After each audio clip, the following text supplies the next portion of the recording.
Today, we're going to be talking about the perfect quarterback throwing motion. We're going to break down the quarterback throwing motion from top to bottom and how you guys can be a more efficient passer.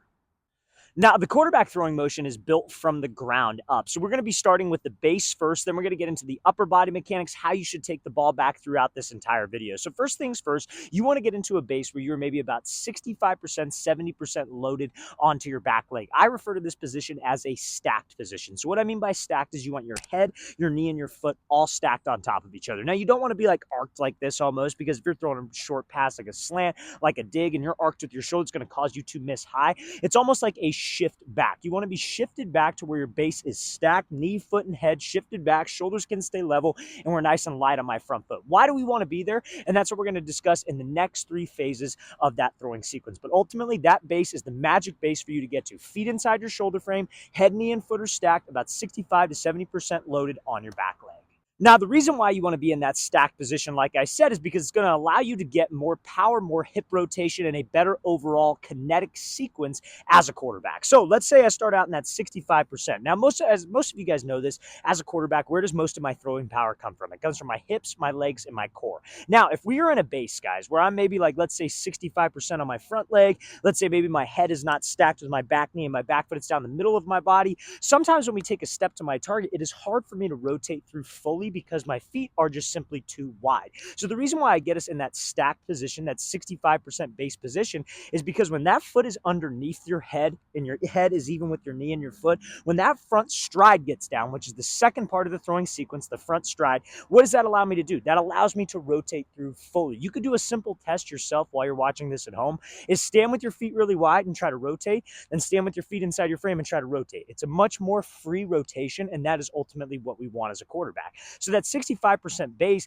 that stacked base, ultimately helps me rotate if I take a short stride. Guys, the throwing sequence is broken up into four parts. The first part is the base, and the second part is the stride. So obviously, when I'm in that 65% back base, what a lot of people like to do is they like to take this long front step. They like to push off of that back leg. Guys, you want to think your front foot, you were trying to get your heel into the ground as fast as you can. Or instead of stepping to the target, step down. So when you're in your base, the magic spot is 65% back. I'm stacked and my front foot is striking the ground. I'm punching the ground, trying to get my heel into the ground as fast as possible. So now my feet are inside my frame and I could actually rotate through with my hips. Now, there are other things that tie into that with your shoulders, with your hip rotation, that's going to help you get the most efficient motion possible. And that's what we're going to talk about next. Now, before we get into the third part of the throwing sequence, fellas, if you guys are a quarterback and you would like to train with us this offseason, we're going to be coming out to 10 more states across the country for 2-day long QB and wide receiver training camps. Next up on our camp tour, we're going to be coming out to Dallas, Texas. They'll be heading out to Nashville, Tennessee,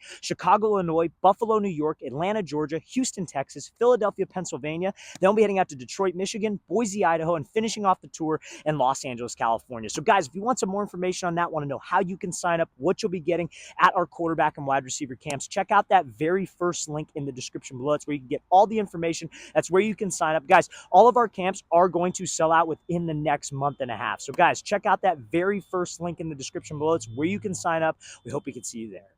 Now, like we mentioned, as a quarterback, to be able to generate power, it comes from your hips, your legs, and your core. Now, what a lot of people don't understand is that it's not about just hip rotation in general. It is about the timing of your hip rotation in regards with your shoulders, your foot strike to generate power, aka something called torque. So the third part of the throwing sequence is going to be the shoulders. Now, it's more so like a combination of the shoulders and the hips, I guess you could say. Let me explain. So, guys, you want to think of throwing a football exactly like how you would hit a baseball. So let's talk about a baseball swing for a second.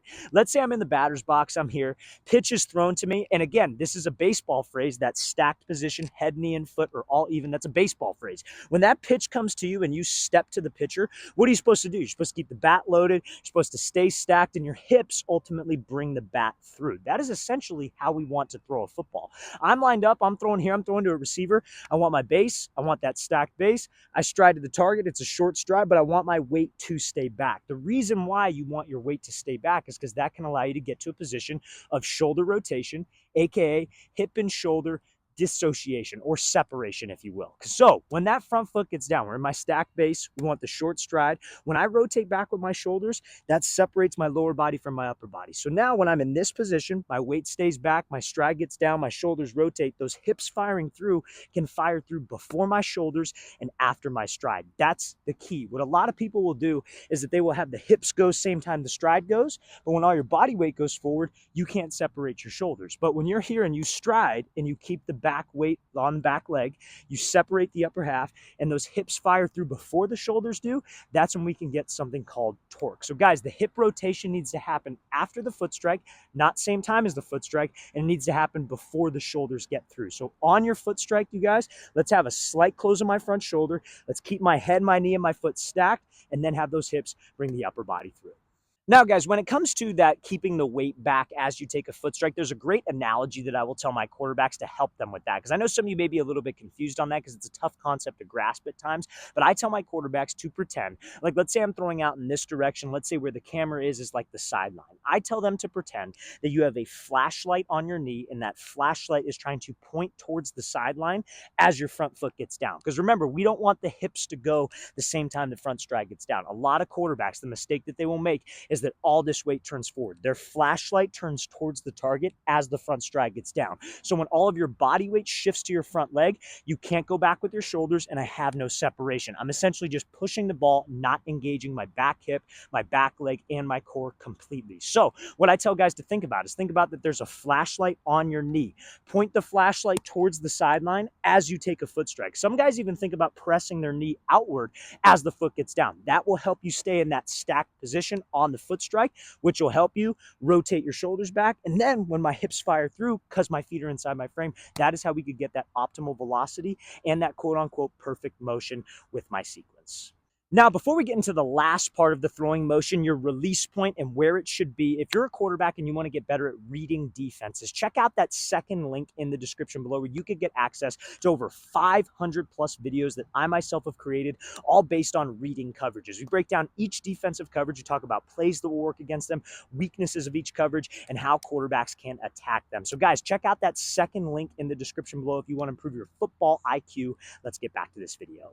Now, when it comes to my release point, your release point is probably the most important thing when it comes to accuracy, but your release point will not be correct if you don't have the other steps that we covered in this video of my throwing motion on point. So let's start with the very beginning of my throwing motion, right? We want to be in a base where I'm stacked, right? Head, knee, and foot are even with each other. I want to take that short stride. As the short stride gets down, I keep that flashlight pointed towards ultimately the sideline. So now my weight could stay back, my shoulders could stay back, and then my hips bring me through. If I don't have all of that, these next few things that I'm going to tell you will feel very, very uncomfortable. But this will help you guys a ton with accuracy and controlling the amount of speed, torque, and velocity you're going to have from your hips and your lower body in your motion. So the magic spot when you guys finish on the throw, and one thing I want to make clear as well, there is no perfect throwing motion. A lot of people ask me all the time, hey coach, is there a quarterback I should try to mimic? Is there a quarterback I should try to watch? There really isn't, because everybody's got a different body type, everybody's a different athlete, different size, different weight, different age, different strength level.